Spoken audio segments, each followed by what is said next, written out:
Thank you. What a pleasure and privilege to be here. I flew out this morning from New York City to be here because of what is happening in the region. The fact that you have 600 entrepreneurs by invitation here, all of whom are doing really interesting and exciting things with an angel industry that may be acting like VCs, but is an industry. And there are many more countries that have, in theory, much larger economies that have no angel investors in here. So, if we could hit my slides, let's talk about what we are here to talk about, which is angel investing, or as we spell it in New York. Angel investing is one way of funding a company. It's not the only way of funding a company, but it is often the first real set of cash that you will get to fund your venture. So let's do a quick show of hands. How many people here in the audience are either currently angel investors or are thinking about being an angel investor? Raise your hand. Okay, that's a good number. How many people here are entrepreneurs who are seeking angel investment or might be seeking angel investment? Raise your hand. How many entrepreneurs in the audience? Okay, good. That's most of you. How many people are neither angels nor entrepreneurs nor interested in the startup world? Good, nobody. Okay, so what we're going to talk about now is the hows and whys and whats of angel investing. And this is important to both classes of people here, because this is based on a book that I've recently written called Angel Investing that has now, and I'm delighted to announce that the very first country in the world outside the US to translate and publish the book has been Turkey. And that's actually from the cover of the Turkish edition. So you can read it in English, you can read it in Turkish, the only two languages in which you can currently read this book. And my book is designed as a textbook, as the textbook, for professional angel investors. If you're going to do it, how do you do it right? And so therefore, what I'm going to try and go through in the next half hour or so is an introduction for angels, people who are currently writing checks, people who want to write checks, and even more important, for the entrepreneurs who will take those checks. Because it's like two partners dancing, one's dancing forward, one's dancing backwards. Both entrepreneurs and angels are two sides of the coin. So everything that I'm going to tell investors about is critically important for you to understand so that you as an entrepreneur can understand what the angel you're talking to is looking for. So the very first thing is, why would anybody want to be an angel investor? And the answer is because you can make some money at it. Now, angel investment is an investment, and what are your alternatives? Well, you can put money into a bunch of different areas. Right now in the US, if you put money in a bank account, you get 1%. Here, you can get 2% or even more, but it's still not going to make you extraordinarily wealthy unless you start out with an enormous amount of money. So if you want to get a larger return, you have to go into higher risk, and that means equity. So if you go into the public stock markets, historically over time, in a stable economy, the public markets are returning something on the order of 5% plus or minus. But if you want even higher returns and you're willing to take higher risk, you can go into hedge funds, which are hedging their returns in the public market and might aim at a 10% return.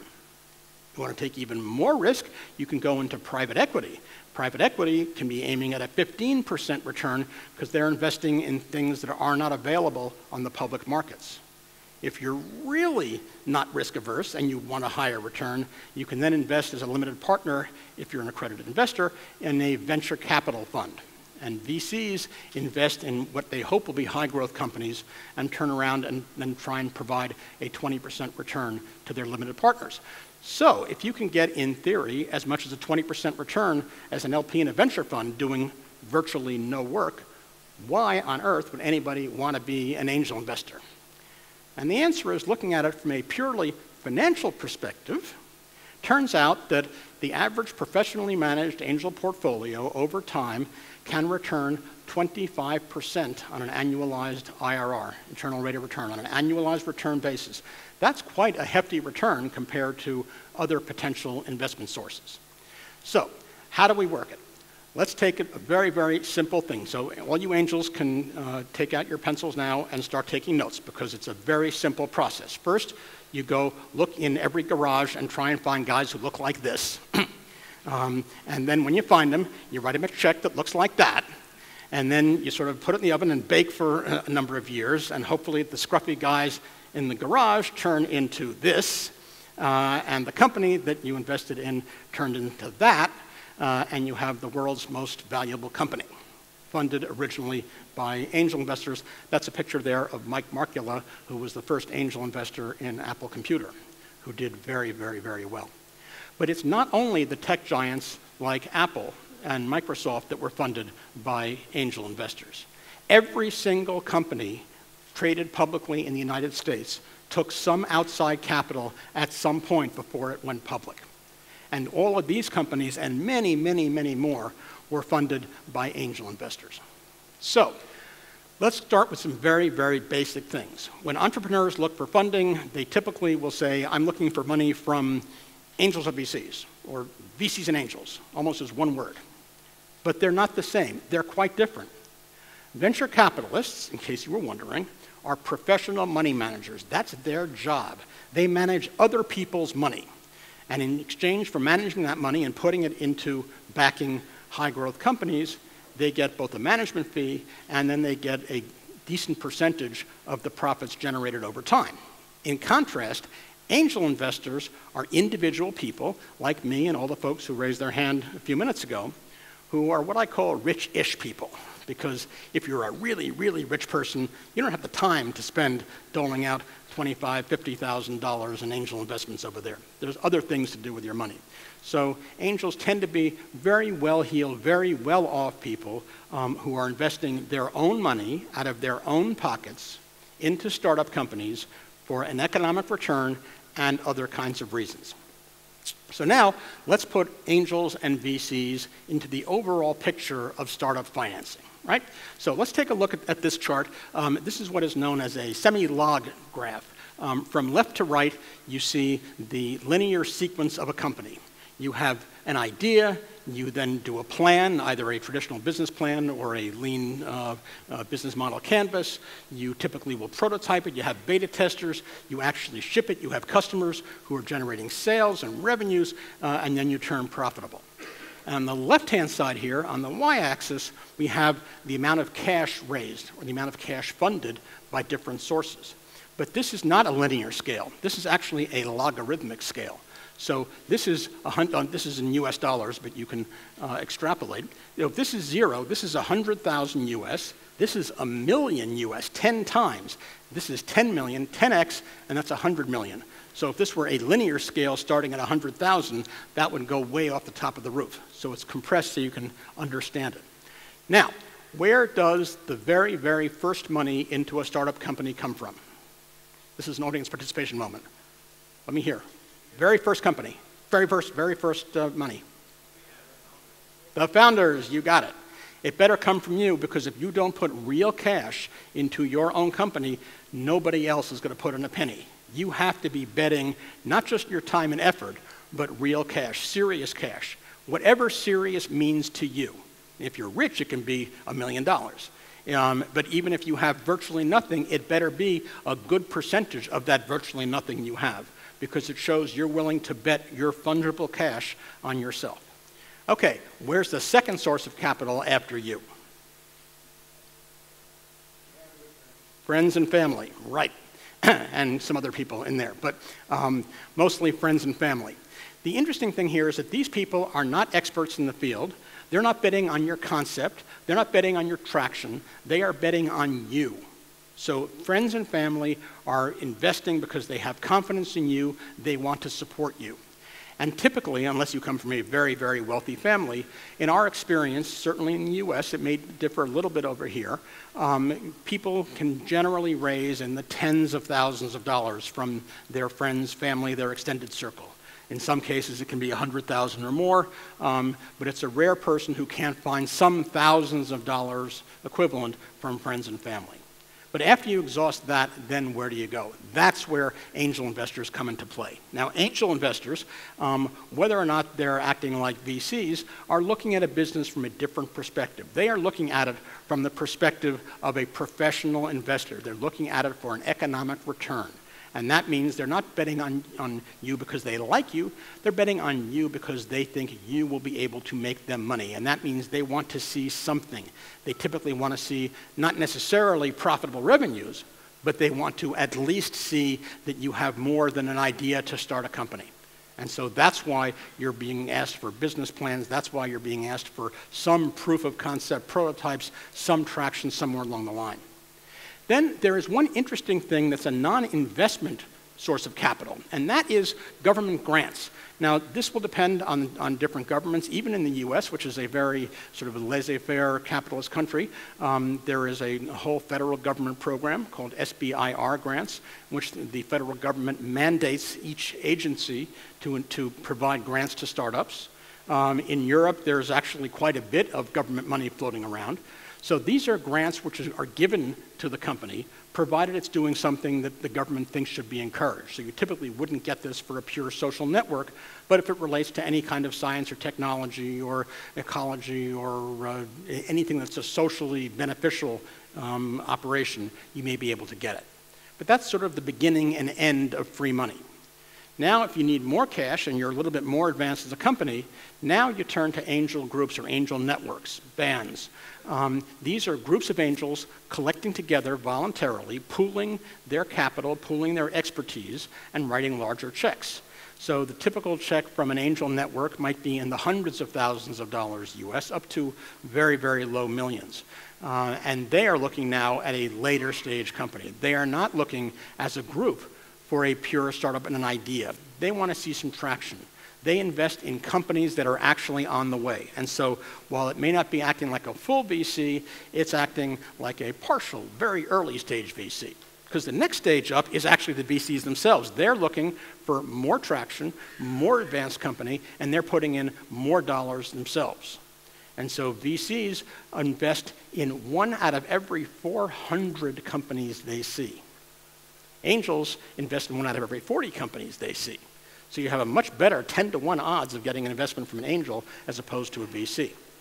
Now, during this whole fundraising process, there's actually another source of capital, which is strategic capital. And this is coming from corporations that are investing in startups because in addition to wanting to make a return on their capital, they have an ulterior motive. They have a strategic reason for doing this. And it can be because they are looking to help their supply chain, they're looking to get additional customers, add values to their product, figure out what the next generation of their product will be, where their consumers are going. So strategic investors can be a very good source of capital, and they often will pay higher valuations than pure financial investors.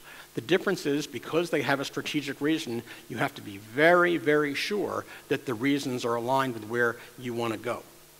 So now the company is getting more and more and more. It's out there, it's got revenues, it's got receivables, it may be even profitable, and now is the first and only time you can really go to a bank. Because banks are not in the business of investing money, they're in the business of renting money. Banks will give you money, and then at the end of the year, they want that money back with interest, whatever it is, 5%, 10% interest on their money, and it doesn't matter to them if you've made $1 billion or lost everything. That's your problem, not theirs. So therefore, because they don't want to take risk and they don't benefit on the upside, they just want to be sure they can get their money back, which is why they will only invest in companies that have revenues at least or ideally are profitable. And then finally, if you're all the way out to the end of the spectrum, you're now a profitable company and you're growing, maybe now and only then will you be able to go to the public markets through an initial public offering or an IPO and sell on the bourse, sell on the stock exchange to the public. All right, so that's the overall world of finance, and that's where angels fit in. So what do these angels look like? What should you have? If you're somebody who's thinking about being an angel investor, here's what I would suggest that you look into your heart and say, does this describe me? So first of all, do you have a long-term view? This is not for the faint of heart. This is not a quick return. Unlike the stock exchange where you can buy a company today and sell it tomorrow morning, you can't do that as an angel investor. Instead, you are going to be in there for years. In the United States, which is a pretty rapidly developing and turnover economy where companies can get very big very fast, the average holding period for an angel investor is over 9 years. That's almost a decade. And during that time, your investment is completely illiquid. So you can't get it back. If you have an urgent need to put your kid in college or for a medical expense, you just can't go to the entrepreneur and say, give me my money back. It doesn't work that way. So you have to have a very long-term view. And then because this stuff is very risky, and it turns out that a majority of companies fail, you have to have a strong economic base. So you have to be sort of rich-ish to be able to afford that, and you have to be able to tolerate both economically and psychically the fact that a lot of your angel investing, no matter how good the entrepreneur sitting next to you is, no matter how promising the company, are likely to go bankrupt and lose everything. And that means that, among other things, you have to have a high tolerance for risk and accept the fact that there are going to be failures in your portfolio. There is not a single angel investor in the world who has never had a failure in his or her portfolio. And that means you need temperamentally to be at least semi-rational and semi-even-tempered. If you get off the minute you see something bad happen to a company, and bad things will happen to a company, you can't go jumping up and down and shouting and screaming at your entrepreneur, because that's part of the game. That means you have to have decent people skills to be able to relate to the crazy people who are the entrepreneurs in whom you're investing, and the even crazier people who are the other angels who are investing alongside you. And it requires discipline, because this is a long-term engagement, and you have to do it right. And if you do it right over the long term, you can make a lot of money, or at least a very solid amount of money. But if you don't, you are doomed from day one. And that means you have to learn from your mistakes, learn from conferences like this, learn from things like my book, learn from angel investing groups, learn from all of the YouTube videos and blog posts and Quora posts, if any of you read Quora. There are a lot of sources of information out there. And then finally, all of you people who are angels, who want to be angels, you have to love entrepreneurs. Look at the people around you over here. Look at these lovable types. If you don't look deep into your heart and say, I want to support entrepreneurs, you shouldn't do this, because this entire business rides on the back of these people who are creating the future. And you have to be in it with them psychically and mentally and for the long haul to make that work. Now, why is that? Because one of the economic realities of angel investing is the minute you put your capital in, you know what happens? It begins to lose value. This is called the J curve, well known to venture capitalists and well known to every angel investor who's been investing for a while. The minute you invest in your company, and the minute you invest in more than one company, the value of your portfolio begins to drop. First of all, the company isn't making any money, and you're funding salaries and you're funding expenses. And then on a portfolio basis, companies that are going to die tend to die relatively quickly. And the ones that are going to be big successes tend to take a relatively long time to become successes. So therefore, over time, the value of your portfolio will eventually increase, but it will start out going down. Accept that psychologically. Now, for an angel, where do you find entrepreneurs? Well, hint number one, look around you. You're here at Startup Turkey, where you've got all of these entrepreneurs with really amazing companies, and that's a great source of finding companies. Joining an angel group, which has a steady source of deal flow, which puts its flag up and says, hey, we're investors, submit your plans to us. Tapping your personal networks, letting everybody know that you're looking for interesting startup companies. I've had companies referred to me by my barber, by my mother, by colleagues, by all kinds of people. Business plan competitions that are held by nonprofit groups, by universities, these are great sources. The accelerators that the professor mentioned that are springing up now all over not only Turkey but around the world, their demo days at the conclusion of the program, great sources for finding companies. University programs, trade shows, meetup organizations of entrepreneurs. Get involved with the community if you're an investor, and you will find more deals than you can shake a stick at. All right, so now we get to the crux of it. If you're an angel, how do you make money? And conversely, if you're an entrepreneur, how do you understand how an angel thinks about making money? So this is the math part of the lecture. Take out your pencils. Actually, it's not quite this difficult, but it does require starting out with an understanding of what the odds are based on many, many years and many, many portfolios of many, many early stage startups. What are the typical outcomes that have held true not only in the US, but around the world in all, and there's an amazing, amazing similarity of outcomes around the world. And the answer is, no matter how spectacular the entrepreneur you're sitting next to is, no matter how great the company you're investing is, no matter how brilliant and how high growth and how they can change the entire world, half of them, 5 out of 10, are going to fail. And not just not do very well, they are going to fail completely, taking your entire investment with them. Now, the good news is that's only 5. So you got 5 left, but of the remaining 5, 2 of them are at the end of, say, 6 years, just going to return the cash you put in, because it'll be an acqui-hire where the staff gets hired by somebody else, or they'll sell the assets of the company, or the software will be picked up by another company. But luckily you have 3 left. Well, of those 3, which are going to be your successes, typically 2 of them are going to return 2 or 3 times your investment. Now, if that happened to all your companies, you'd be very, very happy as an angel investor. That'd be 200 or 300% on those investments. Unfortunately, it doesn't happen on all your investments. It only happens on 2 or 3. So now, let's go do a little bit of math. This requires about sort of 6th grade math or so, and figure out what this all means. So this is what I call the secret economics of the angels. So let's say that we have an angel investor who has perhaps $10 million US equivalent in assets. And let's say that they decide to devote 1/10 of that, which is about what you should do. You shouldn't put much more of your assets into these crazy risky startups than that. So 1/10 of your 10 million assets into startups. That means you have $1 million now for angel investing, and you should never invest it in one company. So you're going to distribute it over 10 companies. So now you put it over 10 companies. What kind of return on investment do you have to get to make that 25% annual return?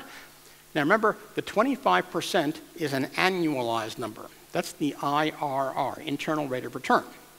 But the ROI is your return on investment, which is the total amount, the total multiple of the cash you put in. Now, being optimistic, let us say you're going to have your whole portfolio show up at the end of the day within 6 years. Whatever's going to happen is going to happen within 6 years. That's actually very optimistic. As I said, it's 9 years in the US, but let's be optimistic and say 6 years. And so to get that 25% IRR that we talked about at the beginning, which is what the average of a professional angel portfolio is, you do the math, and that says I have to get, therefore, 25% every year for 6 years. So I multiply out 1.25 to the 6th, and that means that, that at the end of the day, I need to get 3.8 times, 3.8x, standing for times, of my original investment at the end of the day to make that work out. So, taking that goal and running it against what actually happens in angel investing, math works out like this. 5 of the companies that you invest in are going to return 0x. 2 of the companies, we said, are going to return hopefully 1x, the money you put in. And 2 of the companies are going to return, optimistically, 3 times the money you're going to put in. Now, but remember, each of those only accounts for 1/10 of your angel portfolio. So therefore, running the math out, and we see that 5 times 0 times 1/10 of your portfolio equals 0. 2 times 1 times 1/10 is 0.2, and the 2 times 3x times a 10th equals 0.6. So now, if you add up all those returns and you subtract it from your target, it turns out that the net is 3. So that means you got to get 3 times your investment from that company. 3 times doesn't sound too bad. It sounds like a reasonable target. The only problem is that's 3 times 1/10 of your portfolio. So multiplying it out, and that means that the one successful, big successful home run company in your portfolio, and that would be the entrepreneur sitting right next to each of the angels over here in the room, that one company must return 30 times your investment in 6 years. 30x. And now the problem is when you invest in these startup companies, we don't know which of those 10 is going to be the 30x. So therefore, we have to model it so that every single one of those 10 can, if everything works out, if, return 30x. And that's why angel investors look at high growth companies, companies that have a potential to be home runs, because every company in which we invest has to be targeting that 30x, because that's the only way at the end of the day we end up with a 25% IRR. And because relatively few companies do that, it now gets to be really critical as to how many companies you actually invest in. And so a guy named Simeonov did a wonderful set of Monte Carlo simulations in which he ran out all possibilities across all possible outcomes for a portfolio, and the graph looks like this. So in terms, on the left-hand side, you see here the likelihood of return, and across the x-axis, you see the actual return. So what's the likelihood? So if you take and then the color of the line there is the number of companies in the portfolio. So if you stay, we'll start with a 50% return. What's the average, the likelihood of the median return over here? From investing in different portfolio sizes, it turns out that if you invest in only 5 companies as an angel investor, the 50% likelihood is that you will end up with just what you put in after 6 years. Not really, 1x return, not really worth the game. On the other hand, if you had 100 companies in your portfolio over here, you see that's where you get your logical return of multiple of 3x. That's where you get your 25% IRR.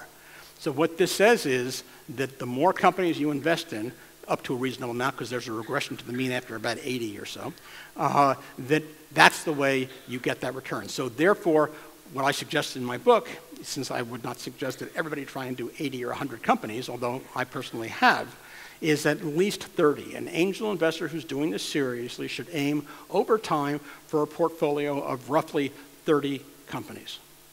All right, so why do angels invest? They invest first and foremost because of the economic return, which means they have to model a 30x. But then there are a whole host of non-financial rewards and other things that factor into this. Because remember, an angel is not a venture fund. An angel is an individual person who's motivated by all kinds of things in addition to making money.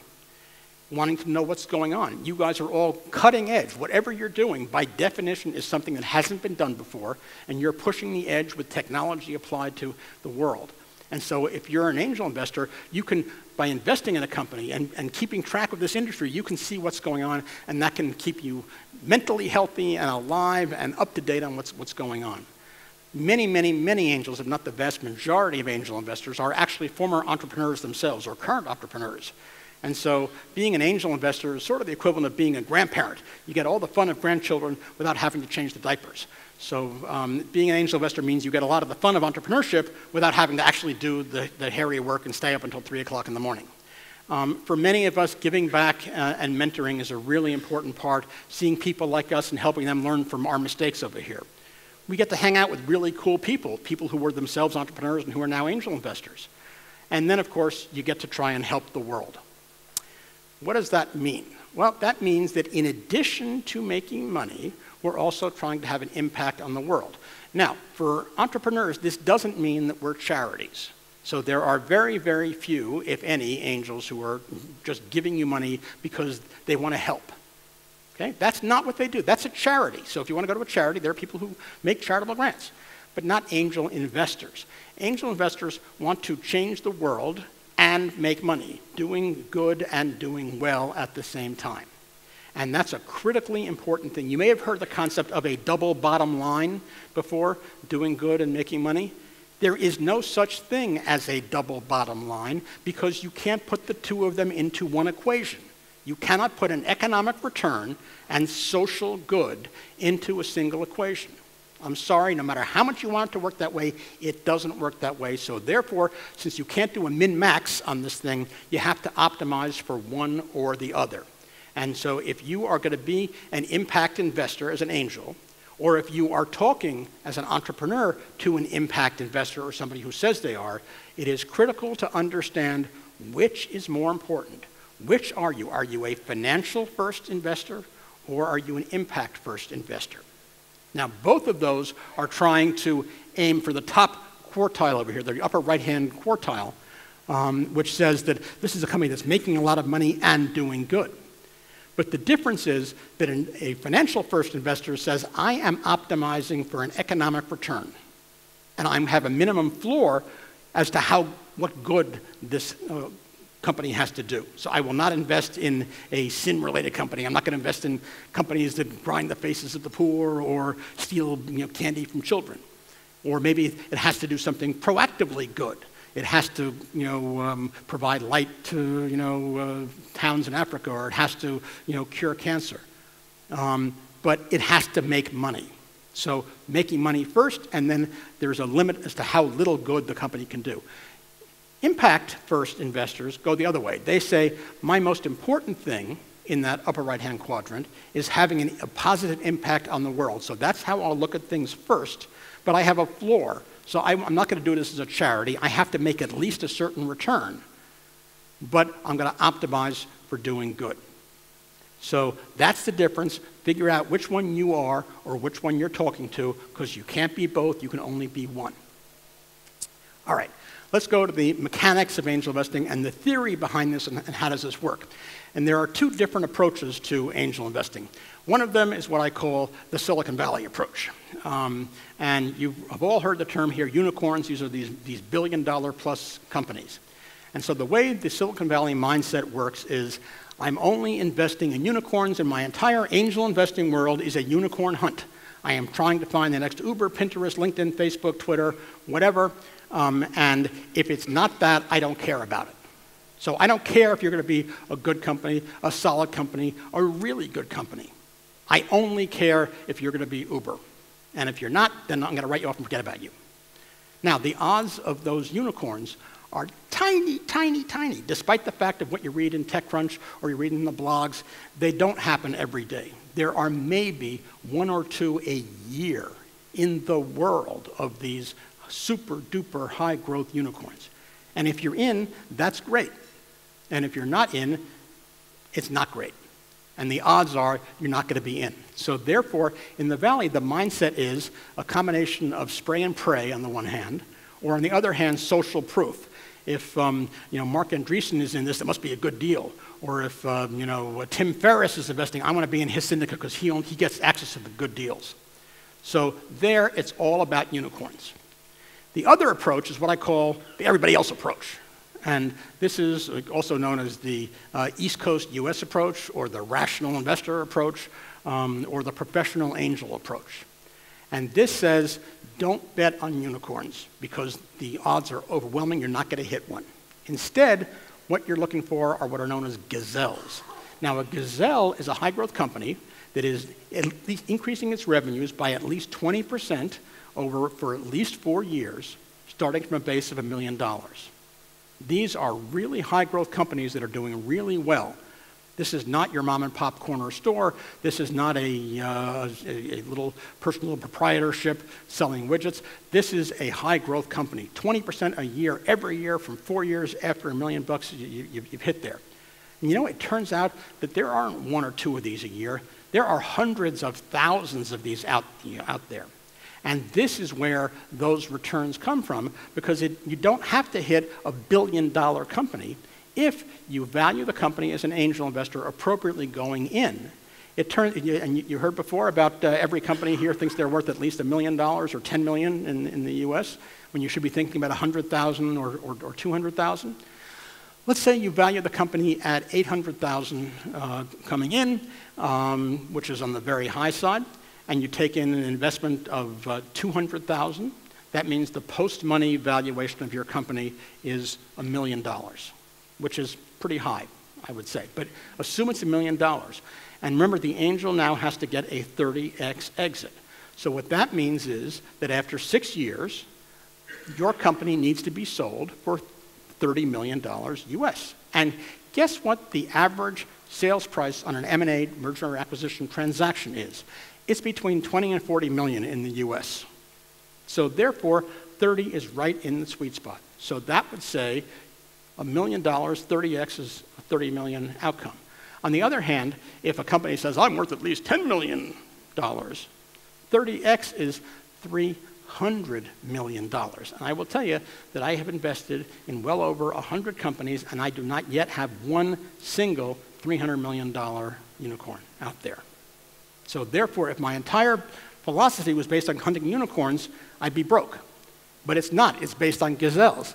And I've done very, very well. And my personal metrics are in line with what I showed you over here. I've had acquisitions by Amazon, Intel, Google, Kodak, a whole bunch of interesting companies.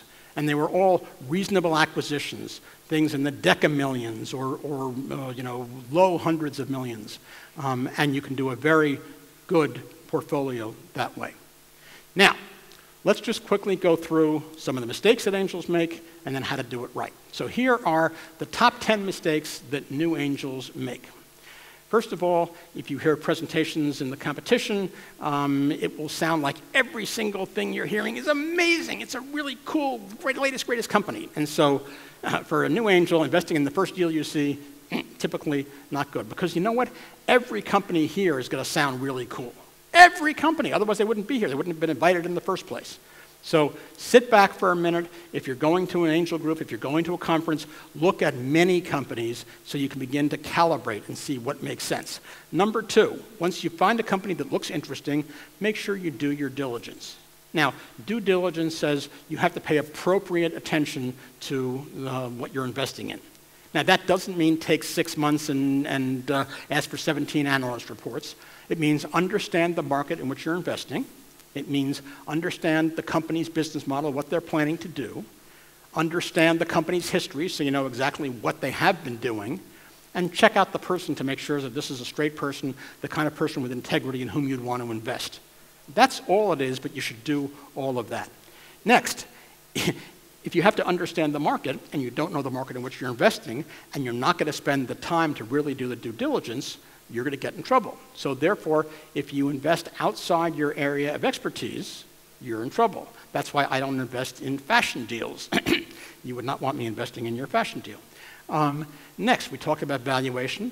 Remember, you're aiming for a 30x. And the difference between a 1 million post-money valuation and a 10 million post-money valuation for your seed stage investment is that in one case, the company needs to get to a 30 million exit.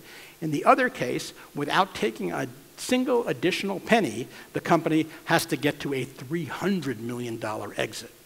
So therefore, valuation is really important for the investor. And for you, the entrepreneur, don't go for the highest valuation you can get just because it's high. Because there are all kinds of bad things that can happen from that, including a down round if the next investor comes in and says, you really weren't worth that high valuation in the first place. Next, you can invest in terms of a note, or you can invest in terms of equity, a preferred stock, convertible preferred stock, or a convertible note.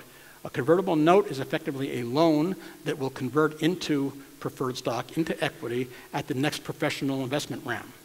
The problem is if you say, okay, I'm going to invest $100,000 now, and it will convert at the next round at whatever the next person pays, or even what the next person pays with a discount, and the entrepreneur uses that money to greatly increase the value of the company, that's actually a very bad deal for the investor. And that's why all smart investors insist on a capped valuation, a capped conversion valuation if they do a convertible note. And once you put in a capped valuation, it's almost exactly the same thing as doing an equity round. So you have to agree, no matter how uncomfortable it is, investor and entrepreneur have to agree on a price up front. Next, you got to have lawyers. This stuff is complicated. There are a lot of things for both sides, entrepreneurs and investors, that if you don't understand exactly what you're signing, you can be set up for all kinds of trouble down the road. So entrepreneurs don't sign the investors' documents without a lawyer. Investors don't sign the entrepreneurs' documents without a lawyer. That's why you each have to have your own lawyers. Next, despite every plan I've ever seen, I have never in my entire investing career seen a company that didn't require more capital. And so therefore, if you don't reserve capital, we call it dry powder, as an investor, when it comes time to ante up again, you're going to be in a position of either being greatly diluted or not being able to be helpful to the company. So always make sure you have additional capital in reserve. 8, we talked about having your portfolio appropriately scaling. I would say 20 is the minimum if you're going to do this at all seriously. I would suggest a target of 30, and the regression to the mean kicks in at about 80 companies over there. Next, as I stressed at the beginning and have all the way through, this is a long-term engagement. You are getting a partner here. There's no liquidity. You're not getting out in a hurry. This is almost like a marriage, or certainly like siblinghood, because you are becoming a partner in the business. And both entrepreneur and investor should be absolutely sure that they can live with this relationship, because you're going to be stuck with each other for a decade. And then finally, as an investor, you got to be fair and straight with your entrepreneur. And people who are new will often drag the process out for a very, very long time where the entrepreneur loses steam, loses momentum, and has trouble raising a round. Don't do that. Try and make your diligence as fast as possible, make your decisions as quickly as possible, and either eat or get away from the table. All right, that's the bad stuff. Now, let's end on a positive note. What's the good stuff? How do we become a good angel investor? What are best practices in angel investing? So here's what I would suggest for anybody who is an angel or wants to be an angel. Number one, because this is a numbers game and a hits business, start with the top of the funnel. So you have to see a lot of companies. You have to generate deal flow at the top of your inbound funnel by coming to conferences like this, by going onto platforms like Gust, by looking at everything and everywhere you see. You can't get the good companies unless you see all the companies. Having gotten that big funnel at the top, then you have to do your diligence, get information, read the material, understand the industry, find out what the company is doing, look at their pitch deck. Don't just invest because somebody else tells you to do it. Social proof is interesting, but is certainly not the only reason you should be investing in a company. Then, having done that, whatever heuristic you're using, go ahead and make a careful selection. And when you select out of this big pool, you're looking for two things. One, you're looking for the company that can be a 30x. If you can't see, if the entrepreneur can't show you how that's realistically likely to happen, then you know that there's no way it's going to happen because no entrepreneur has ever overshot their numbers. So you want to aim for at least a home run of at least 30x. But on the other hand, unless you're totally gambling, you want to be sure that with your money, they can at least get some value going somewhere. And so that even if they don't hit the 30x, they will be one of the 2 or 3x's. What you don't want to do typically is do a winner-take-all investment where it's either a billion-dollar company or not. That's the unicorn approach, and that's not what I recommend for a rational angel investor. Having done that, you want to negotiate, and this is a negotiation. Just because the entrepreneur says, I'm worth 10 million doesn't mean that's what you invest at. Entrepreneur, just because the angel says you're worth 200,000, that's not what you're valued at. This is, however, a market. And so if the entrepreneur has been around talking to a dozen different angels and everybody is saying 200,000, then it doesn't matter what you think, your value in the market is 200,000. So make sure on both sides to negotiate fairly and carefully with a reasonable valuation so everybody gets an upside. You want to aim for that 30x return, and that's where you're trying to model things that have a very high return. As an angel investor, you're a partner early on in the company, so you want to add value. You don't want to get in the way. That value often comes from providing leads to customers, leads to other investors, providing wise counsel. If you have domain expertise in the area, advising the entrepreneur, providing the value of your experience over time. So those angels who become known for adding value get invited into other deals, and those who are seen as deadwood often don't. Then, when it comes time to write another check, if it's an up round, in other words, if the company has done well and is now raising more money at a higher valuation, I would strongly suggest that you consider investing, even though your return on the second tranche will be less by definition than the first tranche because you're investing at a higher valuation. That's a successful company, and you want to be part of that successful company. On the other hand, if it's a down round valuation, you got to be very thoughtful about why are you investing. And sometimes you'll invest knowing the company is in deep trouble and is not going to succeed because you want to be a good person, but then know why you're doing it. Okay? Number 8, when it comes time for an exit, often the angel investor can be very helpful at being a cutout between the entrepreneur and the potential acquirer. You can say, oh, I can't take that over. I have to talk to my board first or my investors. They can provide wisdom and context about the exit. So one of your real strong ads as an investor should be helping your company get an exit. Number 9, you have to psychologically, as I said at the beginning, be prepared to have half or more of your investments fail. And if you can't stomach that, don't be an angel, because no matter how good and how high integrity and how smart and how brilliant idea and how wonderful people your entrepreneur is, unfortunately, a large number of them are going to fail. And then finally, having done that and having made some money as an angel investor, you want to repay it back, pay it forward. You want to go in and give back to the community, give back to the next generation of angels, give back to the next generation of entrepreneurs, give back to the overall society in which you're living. I flew out this morning from New York City. I'm flying back to New York City tonight, and I'm not getting paid for doing this. I am doing this as part of my give back to all of you.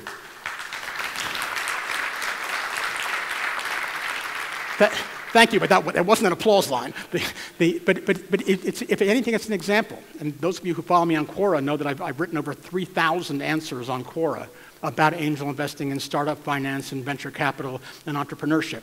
Because this is my way of giving back. I have been extremely lucky in my life as an entrepreneur, as an investor, life in general, and this is paying it forward. And angels, by definition, if you're being an angel investor and investing in these crazy startups, then you want to continue and you want to pay it forward.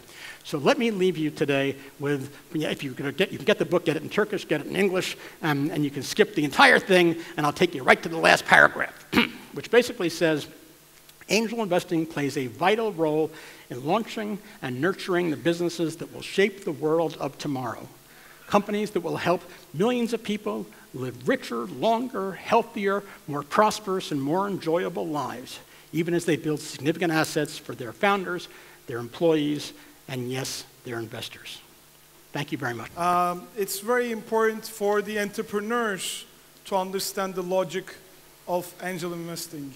Are you interested in making investments outside your region or in Turkey?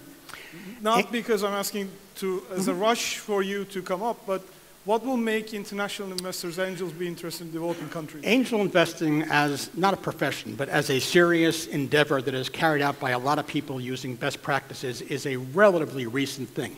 I'm actually a third-generation angel investor. My great-uncle, after whom I was named, the original David Rose, was the angel investor behind the portable kidney dialysis unit, vascular stapling, hyperbaric operating chambers, desalination systems. And this is back in the mid-20th century. I think I am the world's only third-generation angel investor. Yeah, most probably. So it's a very new thing. And historically, because it's a very high-touch engagement, because you're betting on the person. You're betting, we call it betting the jockey, not the horse. And you're going to try and provide advice and mentorship to the company. It's very difficult historically to do this long distance. So that's why most angels historically have invested in things within driving distance, things they can get to for board meetings, to see the company, to talk to the entrepreneur, to have lunch, to kick the tires, as it was. That's now beginning to change with platforms like Gust. Gust has over 300,000 companies in over 100 countries on the platform right now, over 50,000 angel investors. It's the official platform in 26 nations of angel investors. So you're beginning to see it change. Conferences like this, which are bringing people from all over the region, not just in Turkey, you're now seeing more fluid flows of capital. It used to be if you were an American investing outside the US, you'd have to go through a tax haven like the Cayman Islands or something, which was insane. I did it once, I would never do it again. But the laws are changing. International flows are much easier. Bitcoin, if one wants to go there, might help change things in some ways. So we're now beginning to see cross-border deals happening. I'm a partner in a venture fund called True Global Ventures, which is a super angel fund that specifically invests internationally in half a dozen countries. So I've invested out of the 100 and some odd companies that I've invested in. I probably have 5 or 6 that have been outside the U.S. And increasingly, as the systems that make it happen and are getting better, and as people's familiarity with angel investing gets more, and as you begin to have the growth of angel networks in different regions where we can co-invest. It's you don't want to do it for social proof, but if I can work with angels who I know here, who I know are investing with the same philosophy that I am, who have a whole process and a funnel and are adding value to their companies, then I am more inclined to co-invest with them. So now we're seeing a lot of angel groups syndicating deals. So my investing is still primarily U.S., but the world is changing. Hakan Bey is here, so I also think your expertise can really help the Turkish angel groups and the government who's recently supporting the creation of angel networks and angel investors on a much higher level. So thank you so much. My pleasure. Join me in a round of applause for Thank you.